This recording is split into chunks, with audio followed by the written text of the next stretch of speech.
Rock salt. Rock from the medieval Latin rocca. Salt from the old Germanic Salz.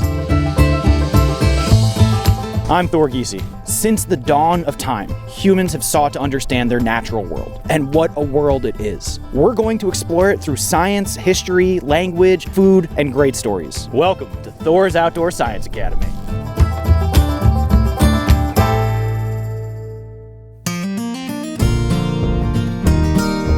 Rocks are grouped into three main categories: sedimentary, metamorphic, and igneous. Rock salt falls under the category of sedimentary rock, as it comes from ancient oceans or salt lakes where all the water has evaporated and the salt is formed into hard rock. Rock salt is called halite, and it's pretty easy to identify from the taste.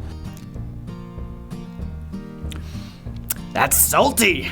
Ha! For thousands of years, rock salt has been a prized commodity for enhancing and preserving food. There's even a good story about how in the early days of the Roman Republic, soldiers were paid in salt when the government was low on cash. It could be a true story, but the guy who wrote about it lived hundreds of years after that was supposed to have happened. Interesting fact, the guy who wrote about that, Pliny the Elder, died at the famous volcanic eruption at Pompeii. He said about salt, "By Hercules, life cannot be lived humanely without salt." The history of salt is still remembered in language, as the word soldier comes from the Latin saldare, meaning to give salt. Also, the word salary, as in to get paid, comes from the Latin salarium, with sal meaning salt. It's funny to me that rock salt was such a precious commodity for so long, but then once we figured out how to just grow it in a lab to make table salt, it became an everyday occurrence. But now people want the fancy rock salt to cook with again, including myself.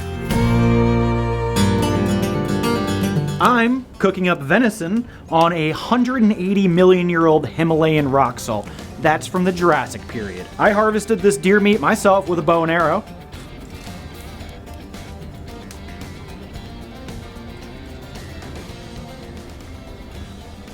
You think it would come out overly salty, but it's just perfect. I'm Thor Giese. See you next time on Thor's Outdoor Science Academy.